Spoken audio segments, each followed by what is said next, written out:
First story is titled, Girlfriend named our son after her ex. I'm refusing to sign the birth certificate until she changes it. This is our first child and he was born a few days ago. We've been together for 4 years and he wasn't really planned, as I don't believe we're in a stable enough position to have children. She was supposedly on a pill, as neither of us like the feel of condoms, but that's another story. She dated a guy for about 8 years and he was her first boyfriend. The story is that they drifted apart and he ended it, but she was still in love with him. We met a few months later and we were friends before we started dating. I got the impression that she was never really over him at the start of the relationship, but it seemed she moved on after the years. And when he moved back to our city 2 years ago, she didn't seem fazed. We met him twice and there didn't seem to be anything weird going on, so I assumed she was completely over him. When we discovered she was pregnant, it was her decision to keep it. I said we weren't ready for children yet, as we weren't married and didn't own a place yet, but she was adamant on keeping it. We argued back and forth over names, and went through various, we have 5 vetoes each, but around 2 months ago, we settled on a name that we were both happy with. The baby is born, everyone smiles, and we're finally back home. It's time to register the birth, and I need to sign the birth certificate. However, to my surprise, the baby isn't called the name we agreed upon, but the same name as her ex. Not just the same name, but the same middle name as well, and then our surnames, after we agreed we'd use both our surnames and forgo the use of a middle name. I couldn't blow my top, of course, as she's still recuperating at home, plus there's this whole worldwide mess going on, so I should be happy all 3 of us are back home and safe. I did, however, ask her about it. She said that it was just a spur-of-the-moment thing, or she'll fob me off by saying she's too exhausted to talk about it. She's been fobbing me off for a few days now, so in the end, I told her calmly that I'm not signing the birth certificate until we change the name back to what we agreed. This caused a bit of a row with her, and she's now refusing to talk to me until I sign the certificate and agree to the name. I'm at somewhat of a loss here as what to do. I didn't want a child in the first place, but I was browbeaten into going along with it.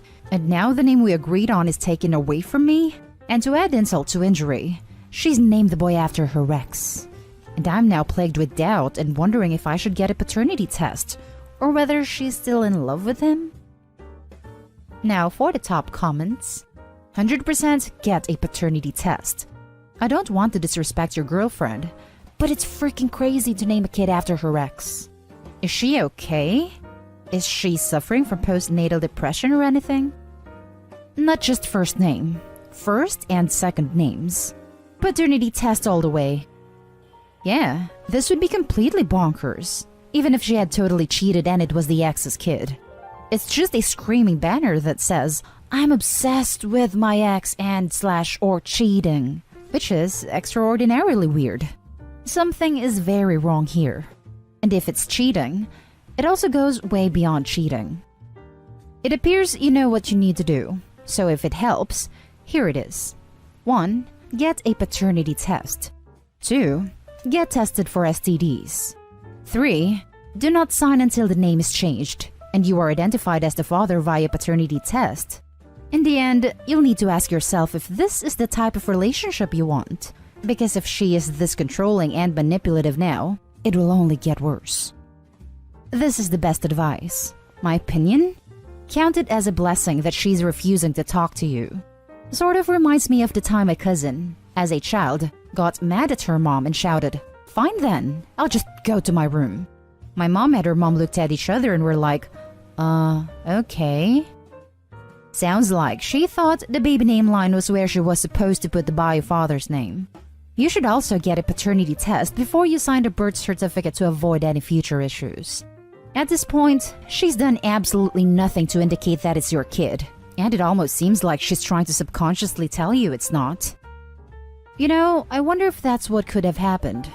Maybe she simply wasn't thinking and added the real father's name and passed it off as a child's name to try and hide a mistake.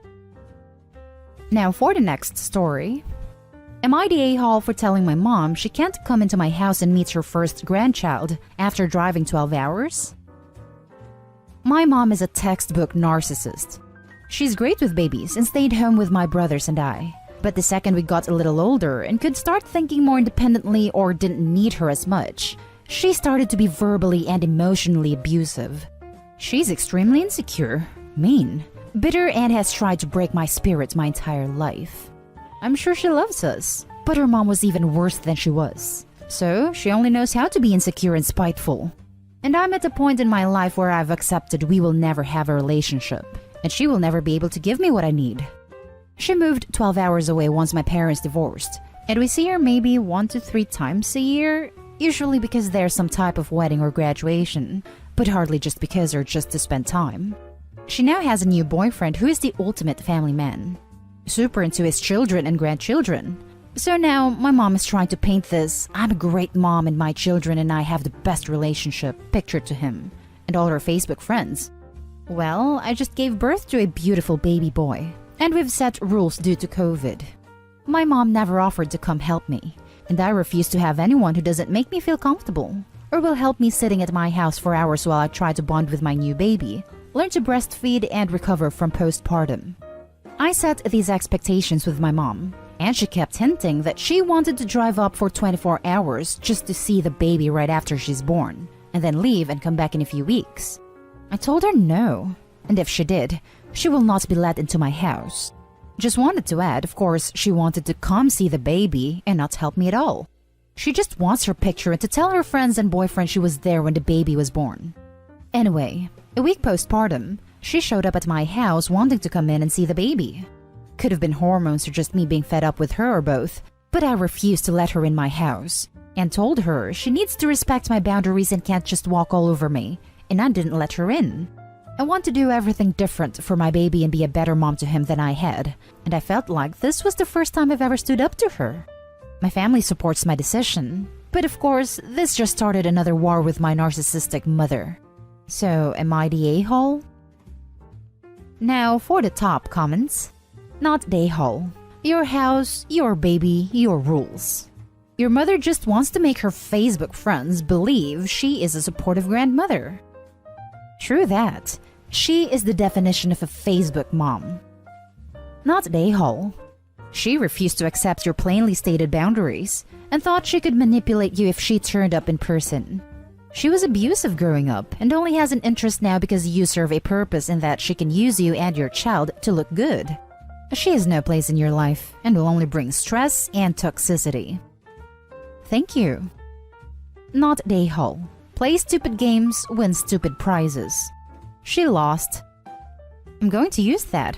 Thank you, haha. The next story is titled, Am I the a-hole for not being there for my daughter's birth for the sake of my mental health? I, 38 male, have bipolar disorder. I was officially diagnosed when I was 34 after years of denial and ineffective coping. A year later, I got on medication and my wife, 40 female, and I got married. However, a year after that, I realized that while my meds moderated the highs and lows, I felt that my job required a lot of creativity, and the meds were stifling that part of me. Around the time my wife got pregnant with our first daughter, it was her first pregnancy at 38 and was a stressful one. She gained an alarming amount of weight, and she'd yelled at me when I said she was at risk for getting gestational diabetes, even though I merely paraphrased the doctor's words. It turned out to be a 20-hour labor, and when my wife said forceps were her worst fear, a nurse yelled at her. After seeing what they were doing with the forceps, I got lightheaded and threw up and needed to lay down. That birth experience caused me to barely be able to eat or take my meds. 2 years later, my wife got pregnant again. The stress of her going on maternity leave caused my emotions to go haywire. My wife tried to comfort me, but when I look at her, I don't see the girl I fell in love with, and I couldn't look at her the same anymore. This month, she suggested a vacation with her to our cabin up north. I drove up first, but her mom called and said she didn't feel well enough to travel. After the ensuing fight, I texted my therapist and she said to take some time for myself. So, I have been at our cabin for a little more than a week. My mother-in-law calls me 2 days ago to tell me my wife went into labor early. This made me instantly nauseous because I just kept imagining the gruesome, disgusting sights from the last time. And I feared what would happen to me mentally if I ended up having to relieve it all. I didn't know the baby would come so early, and I could feel my head spinning. I had been slowly going off my meds since our 2-year-old was born, and by the time my wife got pregnant again, my doctor has been trying to sell me on med adjustments, which I hate even more. I realized the only thing I could control right now is my environment, and a delivery room wasn't one I could handle. So I ended up staying at the cabin for the rest of the night and through the next morning. My mother-in-law sent me an angry text saying that my wife needed an emergency C-section after 13 hours, and that words can't express both of their rage at me not being there. But then added that she was sure I would have screwed things up. Now I'm driving back, even though my wife screamed at me over the phone that she didn't want me to visit her in the hospital. She also said she rejected naming the baby after her mom instead of what we decided on. Am I the a-hole when even my mother-in-law admitted I would have been no help and might have actually passed out this time around? Now for the top comments. You're the a-hole. You let this entire pregnancy go by without coming up with a plan for the birth? You should have been working on coping mechanisms or a plan for someone else to support her. Instead, you ghosted her. Edit. And holy hell, I forgot to mention the comments about her gaining weight, her maternity leave stressing you out, and her not being the girl you fell in love with anymore because she got pregnant. What a horrible way to treat your partner. Not only that, he didn't realize the baby would come that early. How could anyone be that ignorant? You made a choice not to support your wife through a very traumatic experience and missed the birth of your daughter. You're the a-hole. I've never been in the room during a birth, but can't he just focus on her face or something? Why was he even looking at the forceps if it bothers him so much? When my future wife, fingers crossed, single right now, is pregnant, fingers crossed, my plan was to hold her hand and look at her face. That way I'm being supportive and don't have to say anything too medical-ish. You're the a-hole. You had the option of medication, but chose to prioritize creativity over being a supportive partner and parent. You could have managed your condition and avoided this crisis. Yep, not to mention, for the most part, we're just as creative on the meds as off them. So that's a nonsense cop-out. Now for the last story. Am I the a-hole for letting my sister adopt my unborn baby rather than a friend who wants a baby? This is a little complicated. My girlfriend and I are 19, and despite all the protection we use, she still somehow got pregnant. My older sister, 34, practically raised me. Our parents were absent most of her childhood, and all of mine. Our older brother looked after us. Anyway, I literally call her mom. We're that close. She calls me her firstborn. She's got 3 legal sons, all adopted. They're basically my younger brothers, and I love them to death. So, naturally I called her when we found out about the pregnancy. She calmed us down and explained our options. We knew we did not want to be parents, but my girlfriend said she didn't really want a termination, but didn't want another child to go into the system. Anyway, scheduled an appointment to get the baby vamoosed when my sister called again. She said she would adopt our baby if we really didn't want to go through with the termination. Yada yada, that was 3 months ago. A few friends started asking about names last week when we eventually told them, and we basically explained that we weren't keeping the baby. A friend of ours, M, 21, has been trying for a baby with her husband for 2 years. We knew, but didn't think much of it. She contacted us asking what we're doing with the baby. I explained that my older sister was going to adopt them. I guess she found my sister through my Instagram or something, and angrily messaged us that she already has 3 kids, and we should think about mothers who can't have children and want one. At this point, we realized what the issue was, and I explained that her children were adopted and she hasn't had them as babies, and we want to keep baby in the family. She didn't reply, but one of her and my girlfriend's mutual friend messaged me asking if I'd reconsider. I told her no, this baby was going to my sister. Em messaged me, again, and basically said it was so hard to find a white baby, and practically begging to reconsider. I'm biracial, white passing. My sister is not.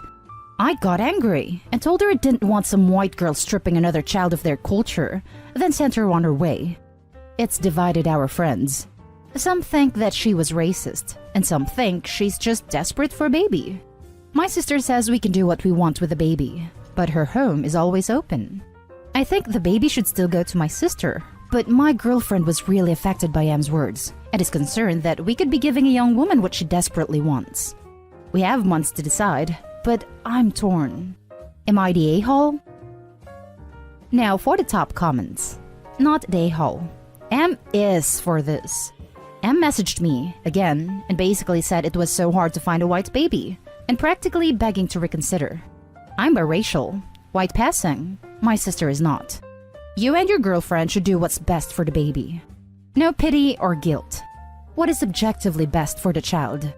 I personally think that if your sister is as great as she sounds, it'll be best for the child and for you and your girlfriend if you decide to be a part of the child's life in the future with her approval. My sister is amazing. I love her so much, and I know the baby will grow up well loved. Not the a-hole. Someone who wants to adopt a white baby but not a black baby doesn't deserve any baby. You also want to keep the baby in the family. It is your baby right now, and will always be your baby, even when your sister takes over caring for them. It's great that you have the option to be able to keep your baby in the family, so they can still get to know you and be a part of your family unit. Haha, explaining family history to this baby when they get older is going to be fun. I'm your older brother, dad and uncle. And that's the end of this video, folks. As always, leave a comment and hit like and subscribe.